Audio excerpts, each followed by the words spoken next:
Welcome to Alternative Dog Moms Podcast. I'm Kimberly Gauthier, the creator of Keep the Tail Wagging. For the past 9 years, I've been blogging about raw feeding, pet wellness, and life as a crazy dog mom. I've seen massive improvements in my dog's health since I started raising my dogs naturally, and I'm passionate about sharing my experience to help other pet parents. I'm Erin Scott. For the past 9 years, I've been researching and learning everything I can about healing cancer, allergies, autoimmune, and mystery illnesses in both my dogs and myself, and I can't wait to share with you everything I've learned on this journey. As the Alternative Dog Moms, we're bringing you all the latest dog health news that we're following and sharing the tips, tricks, and resources we learn along the way. Now, let's get started.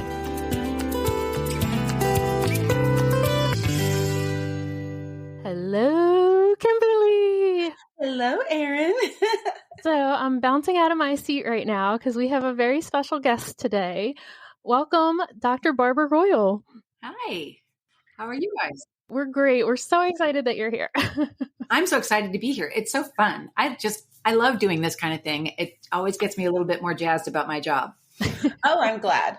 I'm so glad.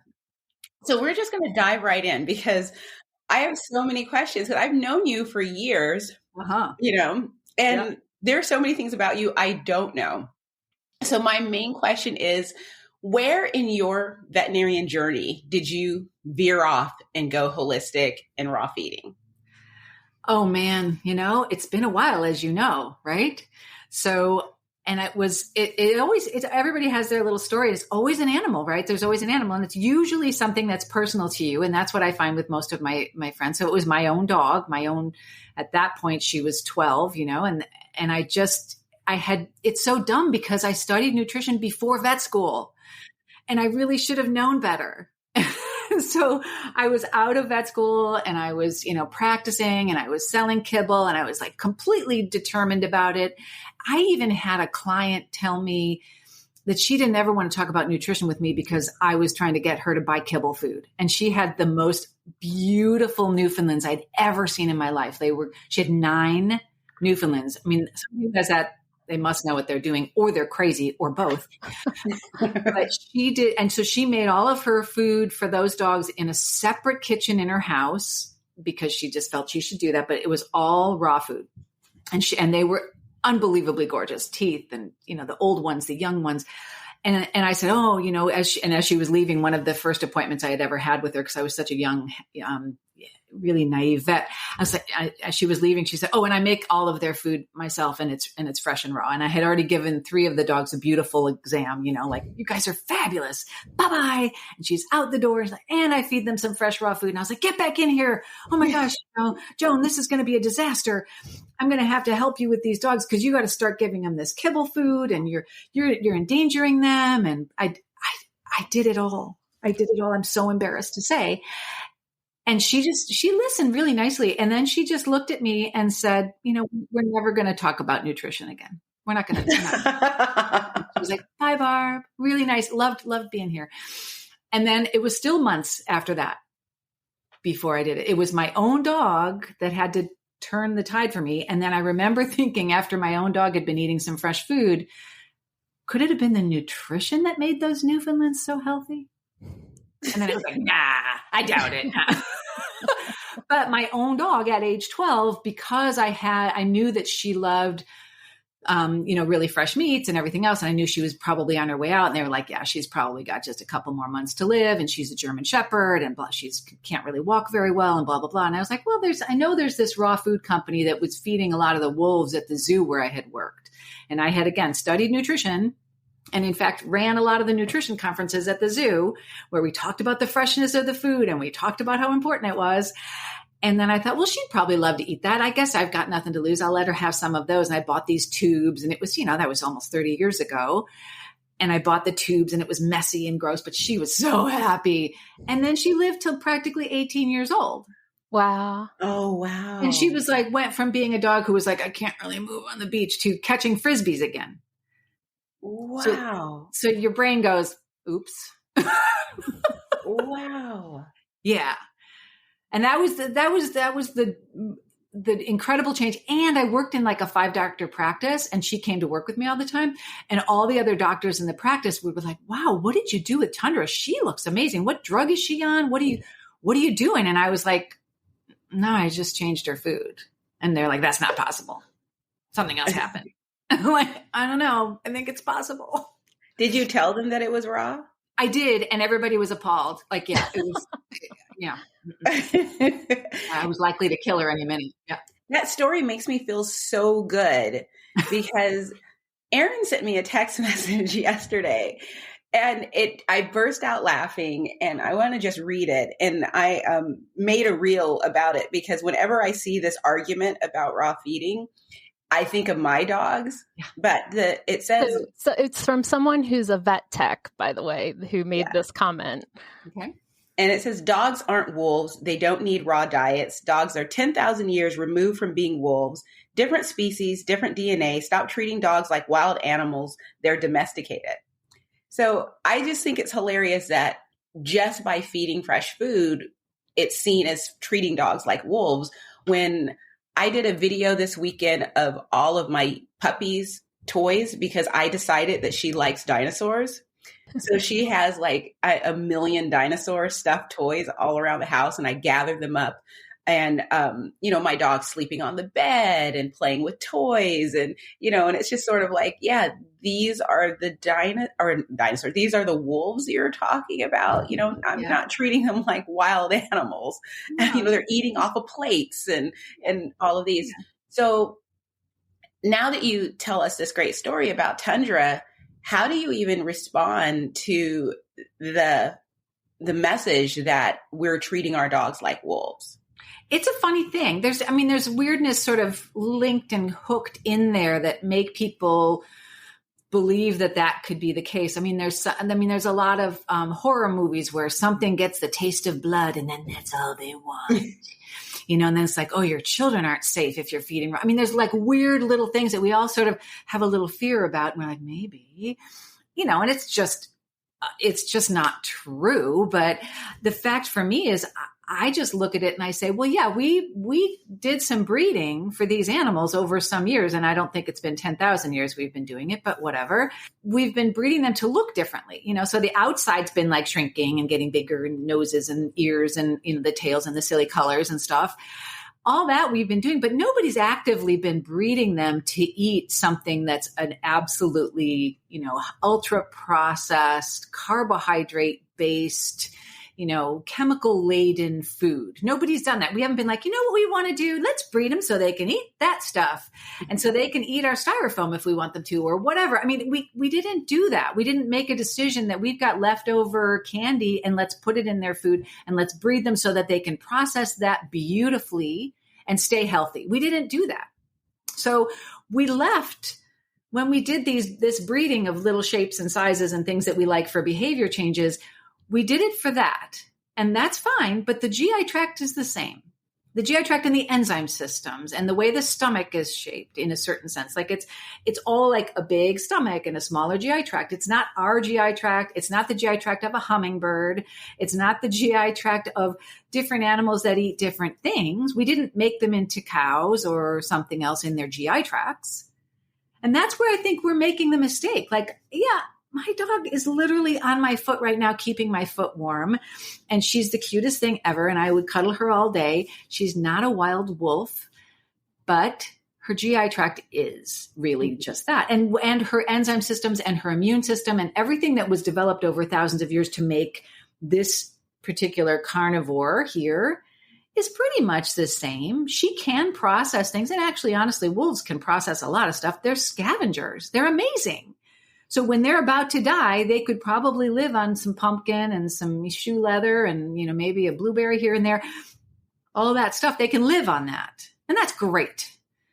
But that's not what they thrive on. So that's really all I tell people. I'm like, that's really interesting. I can. Yes, my dog is going to survive if I feed corn all day long. My dog will survive for a while.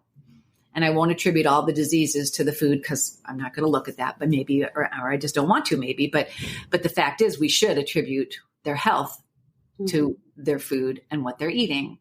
And so I want an animal in my house to eat the things that make them thrive. the things that make the most sense to that incredible, elegant digestive system. It's a beautiful system, and all we do is make it function in a weird way. Mm-hmm. We're derailing it all the time. And it's like, oh, don't do that. Let's let it work the way it's meant to. It's like one of those, those Rube, whatever those things that where the ping pong ball knocks the books off the shelf and then it makes the thing go through the pond. And then at the end, you get something happening that's really cool. That's this cool digestive system. And it takes all those things to happen. And we need to pay attention to what that is. Yeah. Yeah, you bring up the point in your book about like the standard American diet and how people are having, we have diabetes and obesity and we're eating all this processed food, and then cancer rates rise. And then the same thing happens with the dogs. Like the dogs are now having the same health issues that people are having. And I guess I'm always so surprised when there's such a disconnect. Like, why is it that doctors are like, please eat a vegetable, please eat fresh food? And yet with dogs, it's only eat this processed thing. Yeah, it's like we're well past that. We actually are. Intellectually, we're past that. I remember in the 60s, space food sticks and Tang. And as a kid, I loved those. It was gross. And Pop-Tarts and, all those things, that were really fun. And, they're out there sort of, they should be like, that kind of food should be festival food, or just like once a year, you can get something fun like that if you like it. But that was because somebody wanted to sell it to us. It wasn't, nobody ever looked at any of that processed food and like, this is going to make a healthy population, because who's invested in that? Right. So that's we have to always think, where did this come from and who is invested in that? Were they saying, I want to make food that's going to make a healthy population? Or are they saying, I want to make food that I can sell and make money on? And so I think in the beginning, some of the pet food industry actually was sort of focused on making a healthy, even population, because dogs were living with us. They were getting some scraps. They weren't really always healthy. There was diseases, there were things. And someone was like, let's standardize some food. And maybe that was there, with the Morris people and all of that. They were trying to do that. But financial interests and the largeness of these companies, I think, they just keep pushing it towards like, but then if you do this, you can make more money and they'll still live. And then you can do this and you'll still make more money and they'll still live. And we can sell this. And that's our problem, is like, we have to look who's invested in this. Is it that we're invested in a healthy population, or are we invested in because we're selling something? And that's the same thing throughout the industry, no matter what it is. It's food, it's a leash and a harness, it's bedding, it's shampoos, with carcinogens in them and scents, and like, I could go on and on. Well, it's so true, as, when I think about, the fact that, one of the largest pet food companies also makes candy, also owns veterinarian clinics, right? Or, when you look back to humans, we have this cycle of, terrible food, ill health, diet, gym memberships, terrible food, ill health, diet, gym, supplementation, because, and all, you can get off of that, but it's hilarious because I'm 52 now, and I get up in the morning and it's just like, oh, ow, everything hurts. Mm-hmm. And it's interesting how when I start cooking for myself, things don't hurt as much. But if I'm eating junk food, everything hurts. When my snacks are the sweet, yummy stuff, everything hurts. And so I think about, if that's what it does to me, it's like, I can feel that. I know what that feels like. It doesn't make me feel good. I don't feel very happy. What is this doing to a dog that's smaller and who really isn't supposed to be eating these things? Hey, quick question for you. Are you someone who wants to be fit, healthy, and happy? And what if I told you could get your dream body by simply just listening to a podcast? I'm Josh. And I'm KG, and we're the hosts of the Fit, Healthy, and Happy podcast. Listen, we get it. Fitness isn't easy. Carbs, no carbs. Just stop, okay? It doesn't have to be that complicated. And that's why we made this podcast. We get straight to the facts so you can become your best you. So the way to check us out is click the link in the show notes or search Fit, Healthy, and Happy podcast on any of the major podcast platforms. We'll see you soon. Well, and I always say to people are like, oh, no. My dog's been eating this kibble food for, 3 years. It's a 4-year-old dog. He's fine. He's totally fine. And I'm like, okay, well, that's, when I was 20, I remember pretty much eating Wheat Thins and Three Musketeers probably for a week. I was fine. I was just fine. But I can't do that now. And if I did keep on doing that, my body would have been building weird stuff, right? So you just have to sort of know that. And then the other thing is that people say my dog's fine, but are they really fine? Because they're coming into me because it's like, well, they're fine. They've got chronic allergies and anal gland problems and their dental condition's really bad. And sometimes they get diarrhea, but we're not really sure why. But they're fine. Like, maybe not. So I want to see bigger health. Like I see an animal walking into my practice at age 5. I want them to walk in like, I'm so buff and I'm so together and my hair coat's so glossy that I'm going to rule the world. I'm going to live forever. That's what I expect from my clients. And I see them, if they feed the right thing, that is literally what we see. I see these, you touch their hair coat and you want to just sink into it. It's like this soft, delicious thing because the body's got plenty of energy. Be like, I'm going to make some beautiful hair because I have leftover goodness. So, and that's the kind of thing that we're missing. People don't realize that. I see dogs walk in. I'm like, I know exactly that you're not feeding fresh food. I can see it before I'm like watching you walk in the door. I'm like, yep. And I'm going to, in 6 weeks from now, you're going to be able to tell me the difference in this dog. It's going to be the glossy hair coat, more buff muscles because you got more protein to keep muscles on. You're going to see and smell healthier mouth, the odor in the mouth or the odor from the ears, less discharge from the eyes. You're going to just start seeing these subtle things. There's subtle things that people don't really talk about that much that we should be because those are signs of health. So I want to provide the causes of health for these animals rather than providing the cause for inflammation. You're talking about you're stiff if you eat really bad food for a while. Yeah, you're stiff or you have allergies or your body is just so overwhelmed by dealing with it. It's not fighting the cancer in the ankle or the something else going on. Like, don't make everybody have all these wars and battles all the time.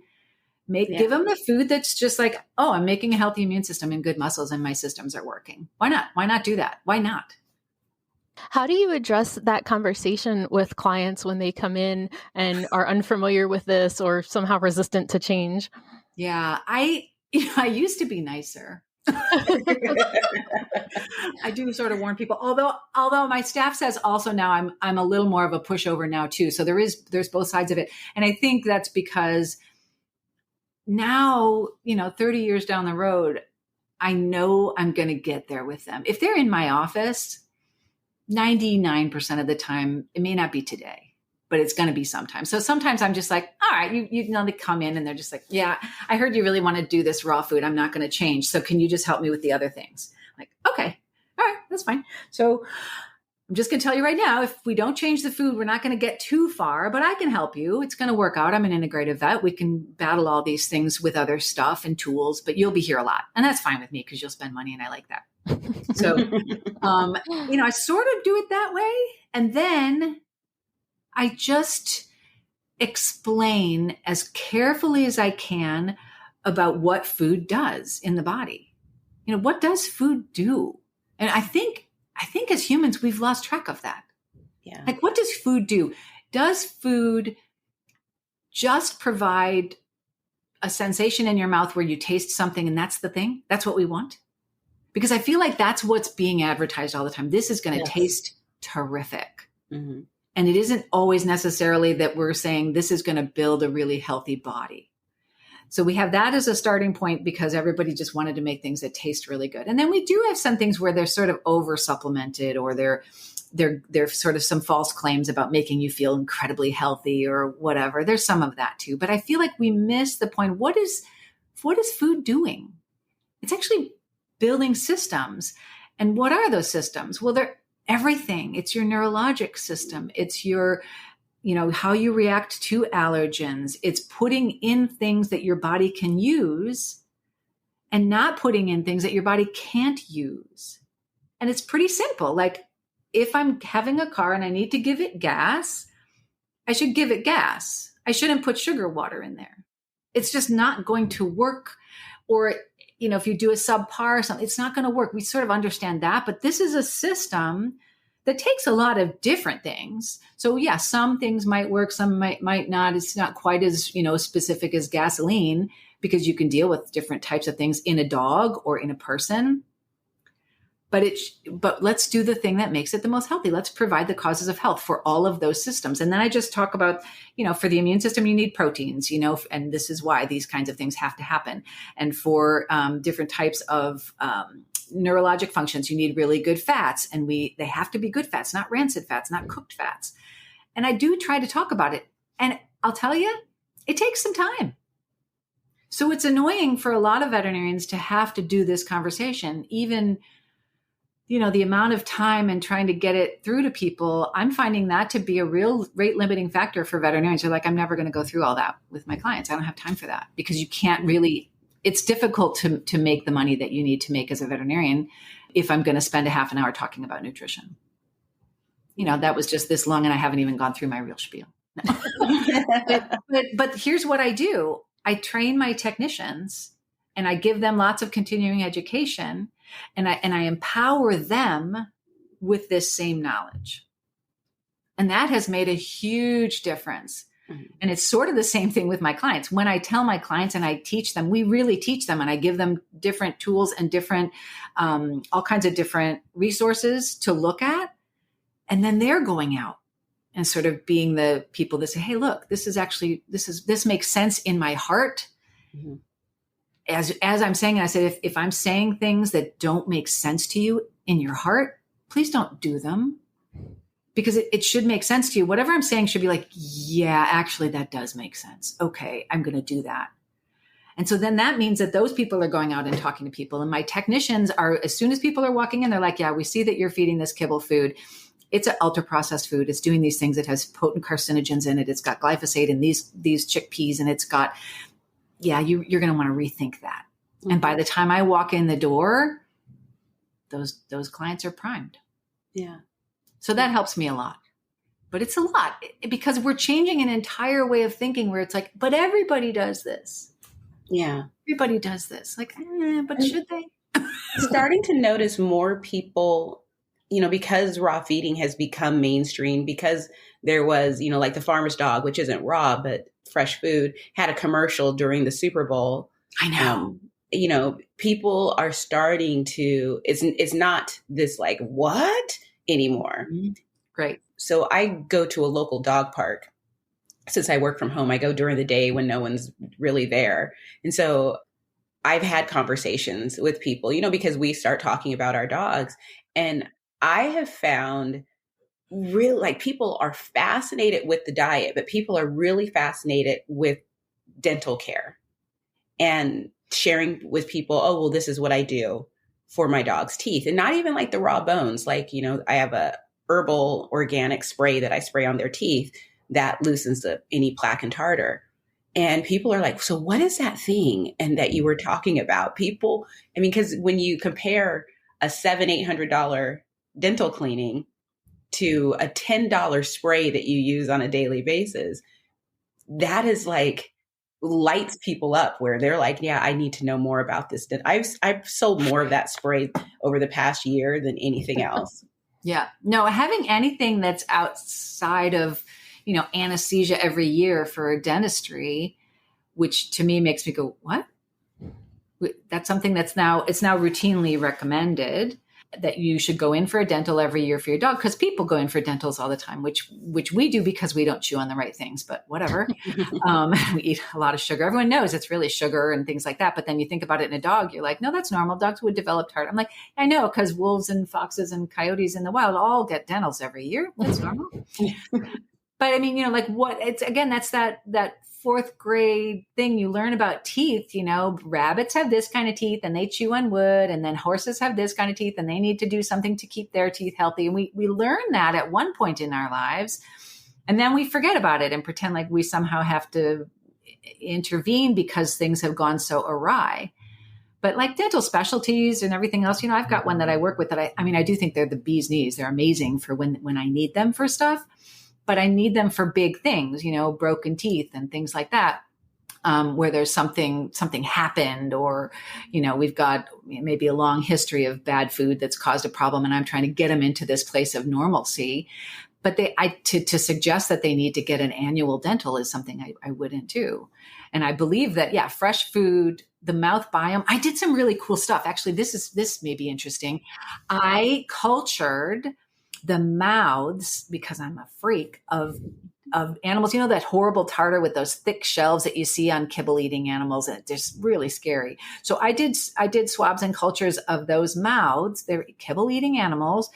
And then I swabbed the mouths of animals eating fresh raw food. Even some of them had a little dental tartar from the panters that they dry their saliva in their mouth. Some of those brachycephalics still get a little tartar. And I cultured those, and it was terrifying. It was terrifying, the things that happened not in the raw feeding mouths, in the kibble eating mouths, resistant, weird bacteria, all kinds of scary stuff in there. And that's like, oh, we have the safe mouth with the kibble eating animals, and people think, oh, it's fine to let them lick me. And then we have the raw feeding animals that would be like normal flora. And that was really fun.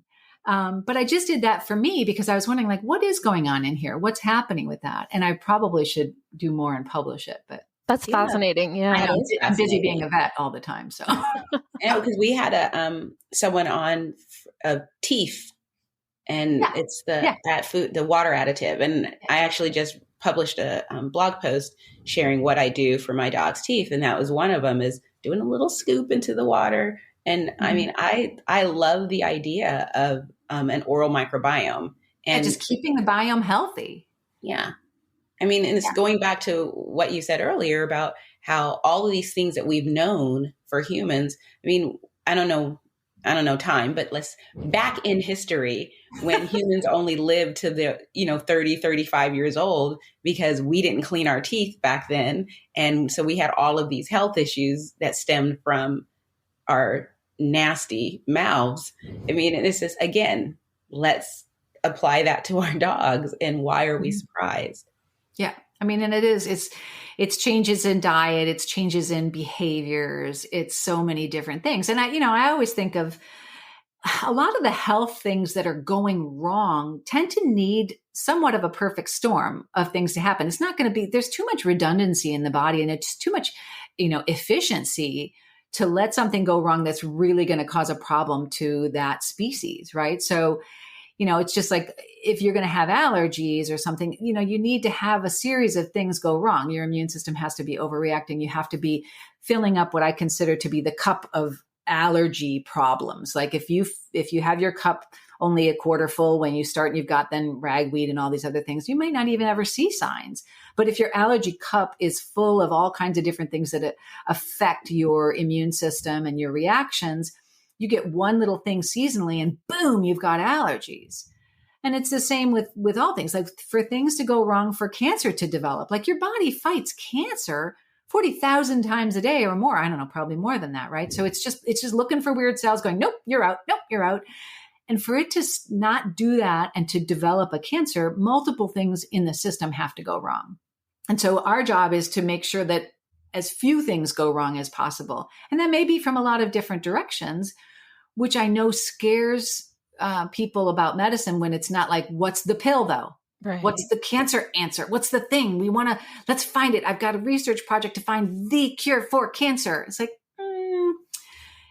is that sensible? Because cancer really is going to happen for different reasons. And it's going to be the same with all systems in the dental condition or whatever. Multiple things need to go wrong for that to really turn into a problem. And all we need to do is fix a couple of them. And it's sort of cool. Then you have more power, really. Like, oh, no, I can get the biome better and make that slow down and maybe get the tartar not to build up or whatever. And the same thing with cancer. I get the body to fight more by feeding, instead of twice a day, feeding once a day, by feeding foods that aren't actually carcinogens, and by making sure that the moisture is appropriate. So circulation's terrific, or, whatever. So many things. We have more tools than we think. So I know so many people who come to this integrative way of thinking, this raw way of feeding, that it starts with something like cancer or like a health issue, and they start looking for like tools outside of the normal vet's toolbox. And then they kind of come around and see like, oh, this is why diet and so many other things are important too. So were you introduced to things like acupuncture and those kinds of other tools first, or did you start with the diet piece first? I really learned more and accepted more about diet through acupuncture, through my I studied traditional Chinese medicine.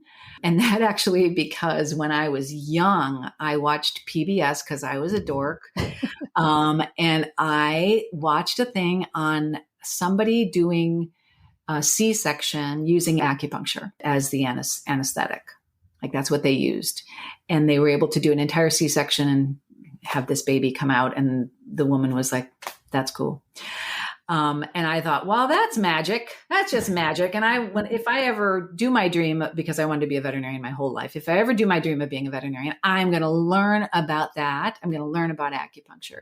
And I didn't realize it was actually part of an entire system of medicine that was, I just sort of, being naive again at that time, I thought everybody did medicine the same way.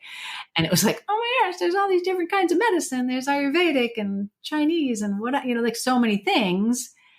And it was so fun to learn traditional Chinese medicine because it talks first. They don't even really let you start too much until you've really looked into a little bit on the food, right? So you have to talk about food in traditional Chinese medicine. You have to talk about food in a lot of other medicine because everybody knows, even so zoo medicine, which I studied first, you talk about food first. Because if you haven't provided the right food for that species in the enclosure, you won't have reproduction, you won't have all these things, right? So we always talked about food first. And then for some reason I finished my vet school and it's like, no, we're talking about medicine and surgery first, always, always, always. So yeah, the traditional Chinese medicine, when I learned that, I think I was less than a year out of school when I was like, no, I really wanted to learn that acupuncture piece. And I had already had my little Newfoundland experience hearing that fresh food might be healthy, but I was still not 100% on board. And then I studied the Chinese medicine. I was like, wow, that's amazing. And it really helps open your mind to, again, what does food do? What does food do? It creates health. I mean, it's so simple. Every species on the planet spends all of its time pretty much, unless they're reproducing, they're spending most of their time trying to find the food that makes them healthy. Mm-hmm. And they're excited about it, right? They're like, no, this is not my nectar, or I'm a panda bear and I'm loving this bamboo, which to most people would be so boring. Yeah, and people say that to me all the time, like, oh yeah, my dog would love a steak, but I'm not giving him a steak. I'm like, okay, yeah, I don't want you to give him a steak either, because that's not going to be a balanced food. But I do want to let's pay a little homage to what your dog would love, because they're like, oh, he hates this kibble food. He never wants to eat it. He's a picky eater. He won't eat any. I have to really dial it up. And I'm like, does that make sense really, that a species hates their food? Let's just go there from just a purely, are we treating our animals properly in our homes? Are we giving them the thing that makes them feel satisfied and really, truly happy? Because food, for me, that does it, right? And if we're always feeding something, they're so picky, they don't really like it. They have to convince them, like, why wouldn't I want a food that makes them so happy? And it isn't food that's going to be like the taste of blood and make them like suddenly savage. It makes them happy and satisfied, and they're calm and together, and they're not bouncing around with too much sugar. So yeah, I don't know. That's how I think about it. So why do you, or if you remember, why were you so hesitant about raw feeding, in the beginning? Like, why did you have that knee-jerk reaction? Why weren't you like, whoa, are you kidding me? Tell me more. I know what it is, really. For me, I just believed someone else knew better. I really did. I had learned everything. People had fed me, all the veterinary knowledge, and I had it all. And I didn't know it before I went in, and they fed me all the things about pharmacology and surgery. It was fascinating, and I loved it. And I wanted so much to be a part of this group of, the thing I'd thought about my whole life, James Herriot, and I wanted to belong. I so wanted to belong. And being a woman at that time was weird, right? Like, you're not one of the guys, Can you lift a cow? How are you going to be a veterinarian? And I was like, oh my gosh, I'm really at a disadvantage. I really want to belong. And you know what I don't want to be? And it was fed to us a little bit. You don't want to be one of those crazy holistic people. Nutrition is boring. Someone else is going to take that ball and run with it for you. That's the pet food industry. So let them do it because they've got all these, different ways to regulate it. And they've got these different organizations with lots of letters to them that sound very official. If you've got something that's, got already an acronym, that's practically like a medical degree. So, you've got AFCO and FEDIF and all, they know what they're doing. They've got it all. And, maybe they understand the nutrients that have to go in, and that's really important to us. But are they really addressing the format and the form of the food? Are they talking about things that cause health? Are they talking about just the very bare minimum to make sure you don't have animals, die really, or have disease? Mm-hmm. And so for me, I was just in awe, and I knew that it was something nutrition was boring again, I don't really want to talk about that. I want to talk about these cool things. And I just didn't want to do anything that would make me look like I didn't belong. Mm-hmm. And it was a big deal at that time. And so when I started down the path, I just remember thinking, I'm doing it again. I'm doing it again. I'm making it so that it's going to be hard for me to belong. And I don't want to do that. I had that in vet school a little bit because I didn't want to do, they used to teach, and they don't anymore. It's not allowed. But when I was in school, it still was going on, where you would have to, do certain procedures on animals without any painkillers in order to assess how they respond to pain. Oh my God. And, I knew that was coming up, and it was, I think, my junior year. And I was absolutely out of my mind about it. Like, I was like, I don't think I can do it. I don't think I can do it. I can't do it. I can't do it. I can't sleep at night. And I finally just went and I said, I'm not going to be able to do these, whatever, there were different surgery things or whatever, without anesthesia. I will believe you 100%. Whatever you tell me is going to happen, but I cannot do it. I cannot do this. And I can't do multiple procedures on an animal that you've bought specifically for me to do these procedures and then euthanize them at the end. I can't do that either. Like I'm not going to be able to do these things. And they just basically were like, wow, you just can't be a veterinarian. Then you obviously don't understand what it takes. We all have had to do this. Otherwise you're never going to learn. You're not going to get it into your heart about what pain is and all this stuff. You have to do it. And I just thought, wow, I can't do my dream. Okay. I'm not going to be able to be a veterinarian. I can't do my dream. And I was lucky because at that point, for some reason, I was an older student. I'd gone back to school after doing some advertising. And the dean, I believe at the time, or someone who close and under the dean, said to me, don't think just because you've been on the front page of the local newspaper and they're following your career, they were following my career as an older student, that you have any power, because, that doesn't mean anything to us.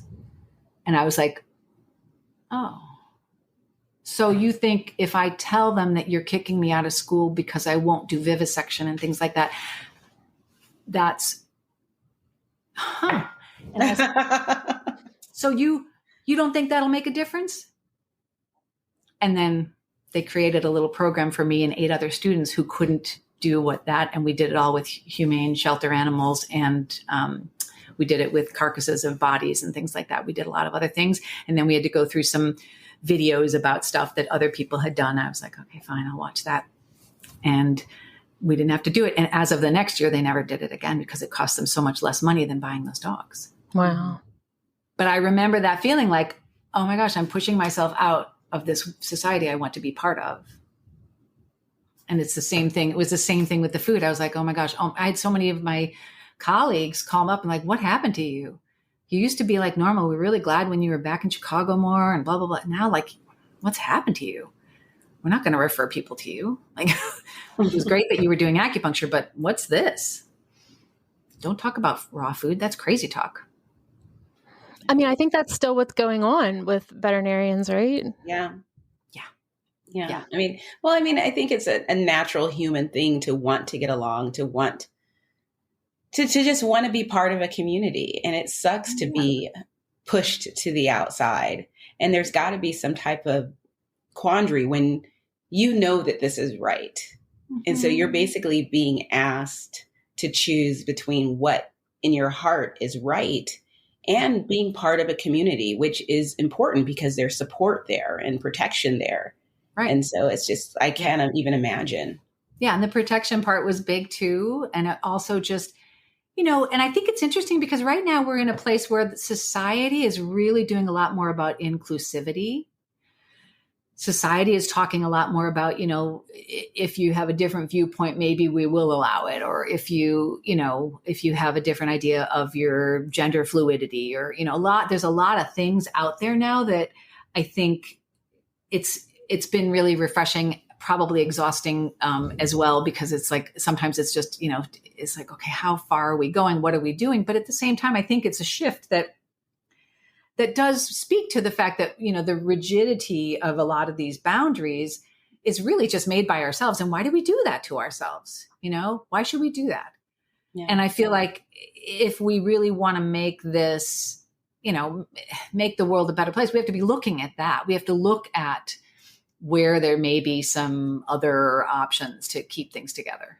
Yeah. Where we may be able to say, okay, we're gonna include rather than exclude because there's good in here. There's maybe real information. I don't have a particular reason to be saying these things. I'm not doing it for money. I'm not doing. I mean, God, if I really wanted to do this for money, I would be joining up rather than trying to push back a little bit. I'm doing it because I really just always wanted to be an animal doctor who created healing. That's what I wanted to do. And so if I don't see that, I'm sure that's why there's such a high level of, suicide in veterinarians. I think we're all taught we can do this thing we always wanted to do, make animals healthy, but then someone puts oven mitts on our hands while we're trying to take care of these animals. And it's like, I can't get anything done, because all I'm doing is recommending we feed this bad food and they keep being sick. Mm-hmm. Mm-hmm. So why wouldn't you be frustrated and feel bad about it? So you have to know what you're trying to do and why, and see how we can include and look at and be honest about what might be out there, and say there's a possibility that we're wrong. Yeah. When I teach veterinary students, I have my first slide is usually whatever I'm talking about. It's like, and this is using the I might be wrong system of veterinary medicine. It's the I might be wrong method of practicing medicine, because it's the same thing. I had Joan in the office with her Newfoundlands, and if I had just been like, I might be wrong, then early on, I'd have come to it quicker. And now it's just all the time. I'm like, I might be wrong. Mm-hmm. Yeah. I learned that just as a blogger. It's like, it's amazing. I learned that if I ask questions instead of constantly just responding, mm-hmm. I learned so much more. And, for sure. Because there's always going to be, especially since I'm not a veterinarian, it's astounding to me where someone will share their experience where in my experience, that's just not possible. Right. But when they start talking and you're like, oh, I didn't know any of this. Tell me more. And I file it away in my mental Rolodex for if it comes up again. But it just makes it even more. That's the reason why we started this podcast, is because both of us were like, I want to learn more about this. This is really fascinating. And also to let other people know that they're not alone. Other pet parents know, I had to leave a veterinary practice one time because the vet called me a witch doctor because of things I was doing with my dog and how I was feeding my dog, and it's like there's so many of us pet parents out here who are trying to do what we think is right for our pets. And we want to let other pet parents out there know that they're not alone in these struggles. Yes, no, it's exactly true. And I do try to say, even in the exam room, probably a couple of times a day as I'm talking, I'm like, this is my theory. This is my idea about this, but I make it a point to never get married to my good ideas. It's like, it's probably going to work this way, but maybe with your animal, it's not. So let's just watch. Okay. I'm not here to be like, you must do this. And I'm now looking away. It's like, you must do this. We're going to watch what happens, because that's what real medicine and healing and the power of being able to be a force for good really depends on watching what's going on. And, that happens on a micro and a macro and a, global level. Like, does this actually work? Yeah. We need to do that more. I think we all just like, no, it's got to work. It's totally fine because we've always done it this way. I'm like, maybe not. And I change all the time. So before we wrap up, I do want to talk about Animal Diet Formulator. Oh gosh, let's do. I know, because I love it so much. My brother and I love it so much too. I do. I'm going to say my brother and I are gamers. And if he heard me say that, he would be like, shut up. He's a gamer. I like, Miss Pac-Man and playing gin rummy on my Kindle. And I treat the Animal Diet Formulator software as my video game because it's, to me, so much fun to just look at a plate of food that I gave to my dog and then plug it in to see what's going on. I even went through a period of time where I was just begging people on social media, send me your recipe. I need to know the amounts and stuff. And just to see what people are feeding, people who had 20 ingredients and not one thing was meeting their dog's nutritional needs, but, they thought that they were doing a really good job.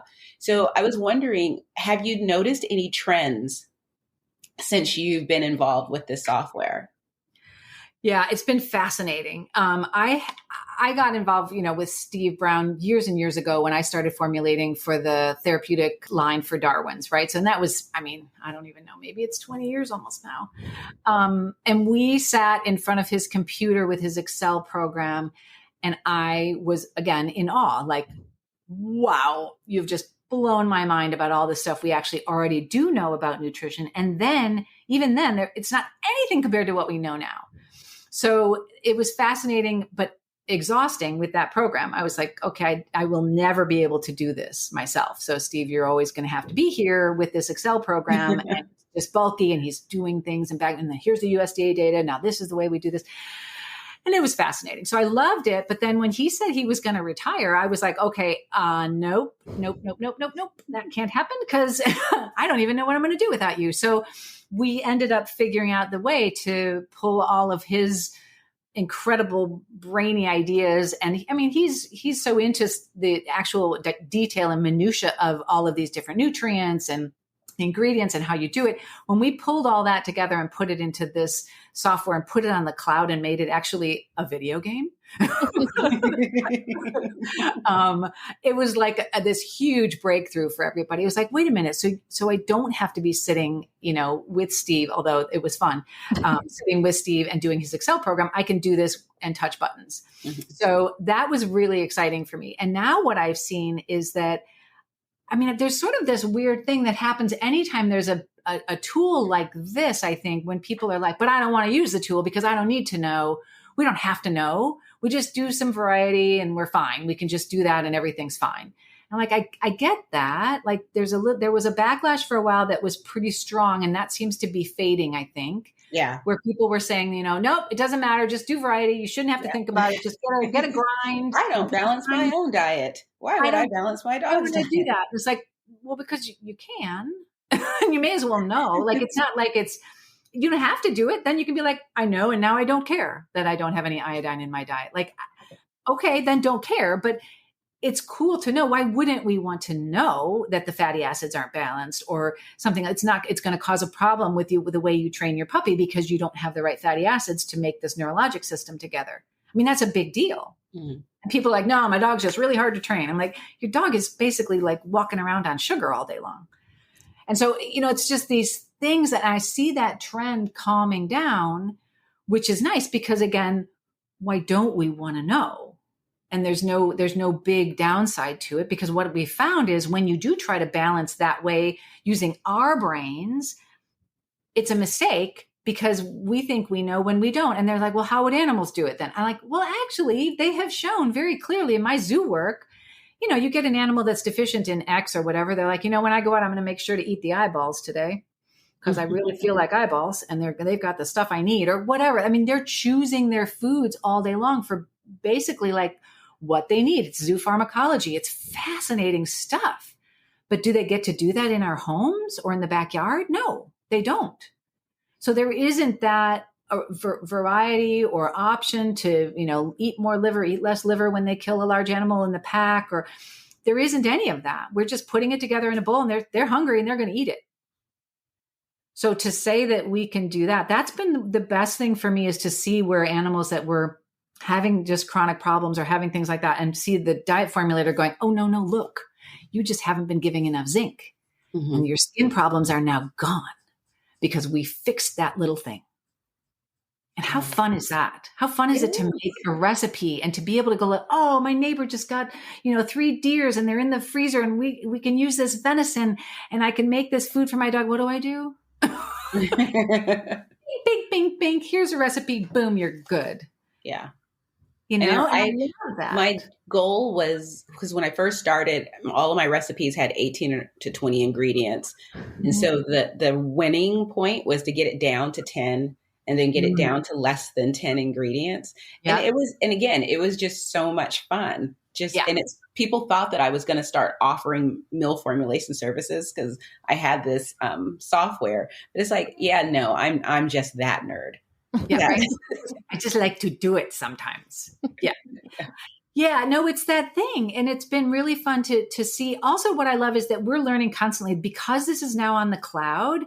We can change things immediately. It's like, oh, we just found out that these levels have always been wrong through the USDA. We talked to the USDA. They've changed their numbers. We're changing our numbers. Now you know that the zinc in that can of oyster is not 20 times what it should be. It's now the correct amount. And so now we're formulating correctly. And I can see that kind of change happen quickly, but we're also looking at fibers and what are they doing? And we're looking at, again, getting the different balances of the amino acids, like the fact that there was just no taurine data anywhere. Like, what?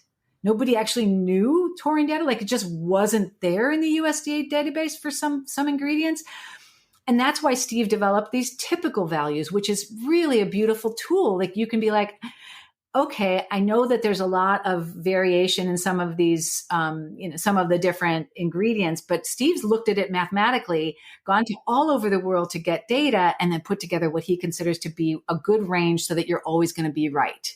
And you can use a typical value for some ingredient, and then that you've got it, you're going to get it within balance. I mean, that's what we're doing. And it's such a wonderful, flexible tool. As we're looking at it, we're like, oh, people want to compare recipes. Okay, let's make that. Boom. Now you can compare your recipes. Oh, people want to do a weight loss diet and they want to figure out how to do that. Or they want to do the metabolic needs of different activity states that aren't there. Bing, let's do that. Or and that's the cook diet. That's what I love. That's what I loved, is when you made that change, because that's the biggest misconception. And I will be honest, I had this too. Well, if you cook food, you kill all the nutrients, and then And it's just sort of like, well, explain humans, please. Yeah, right. And it's like, we cook our food, but it's to be able to take a diet that you want to make. But, especially when Rodrigo was still with me, in his older years, he preferred his food to be gently cooked. Yeah. So to be able to account for that and see, well, what changes do I need to make to his diet because I'm doing it this way, to be perfectly honest. And there's lots of places to go into nature for some of that, right? So parents vomiting up food for kids is sort of for slightly fermented food, which is really cooking. And, and that might happen for an older animal that he can't go out and hunt with them. They bring back food in their stomach. So there's reasons why that might be true. And then we just need to understand, what are the changes in the diet? There are some things that are going to be deficient then because of that. And then there also are going to be some things that are actually going to be increased because we've lost some moisture and we have a more concentrated food. But what's the reality of it? Okay, let's know that. So we have all these different cooking methods that you could take a recipe and, again, you press a button and it'll tell you what's going on with that and how it is. So it's such an immediate, instant formulator. As you're doing it, you can see where you're missing or need to add or whatever. It's so fun. I agree with you. Video game, absolutely, for me. Yeah, it is. I mean, I formulated my dog's diet. They all eat the exact same thing, just different amounts based on weight. I went through everything with the formulator software. I use a base mix. I had them nutrient tested. They came out great. But then I had a friend of mine who knows a ton about canine nutrition go over my diets. And I wrote an entire article about it because it's just like, yeah, there you go. I did it. And I think to the average person, like to the person, because I go to a traditional vet, the person that I'm chatting with in the clinic, they're not going to do all of that. They're not there yet. And, 10 years ago, I wasn't there yet. But for people today who are really just get a kick out of this, I love that there is an individual option because, it's doesn't give you everything that you can get, like with the professional plan, which I'm bummed to be losing at the end of this year. But I am. I'm losing. I'm dropping down to the individual plan. Yeah, because the rate, somewhere between it's, I don't know what, $24, $25 versus, it's whether it's $299 or whatever. There's different monthly rates for this. But the fact is, it is so interesting and so fun. And even like with you have a base mix, like, did you use that? You use that as an ingredient now? You put that in as it's an ingredient? Yeah. And start with that and then go forward. It's so fun. Well, and the thing about it is that, because to me, I just use the logic of, okay, so you use a base mix. They say, you take a muscle meat and you add this much of the base mix to it. And when you look at that mixture, it just looks like a ton of vegetables with a little bit of meat to it. And I was just sort of like, although 80-10-10 isn't balanced, I don't think it's wrong. And I think that because of where it came from, where, because years ago, I basically just started asking everyone, I even reached out to Dr. Tom Lonsdale and just said, did you come up with this? Where did 80-10-10 come from? And I got all of these answers. And finally, it came down to, there was a conversation being had where people were just talking about nutrition like we are today.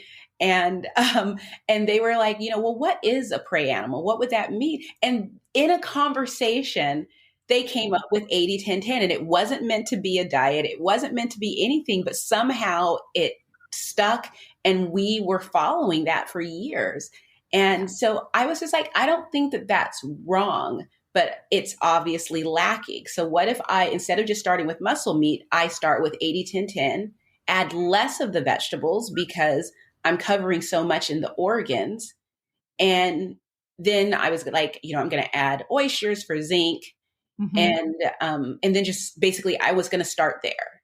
And the first time I had it, and then I would add to the bowl, I would add, raw egg every other day. I would add sardines, several times a week, or salmon oil or salmon. But I would do these things. And I had my dogs tested after 6 months of doing this. They came back slightly deficient in vitamin B. And now, based on everything that I've learned since then, I don't know if it's because my diet was deficient in vitamin B or because occasionally I would add fermented fish stock to my grinds. So I don't know if the thiaminase, if there is thiaminase, depleted. But then, of course, I don't know if I would have seen that in a 6-month time frame with my dog. So I don't know what it was. So I basically just started adding more heart and just being a little more thoughtful in what I was adding to the diet.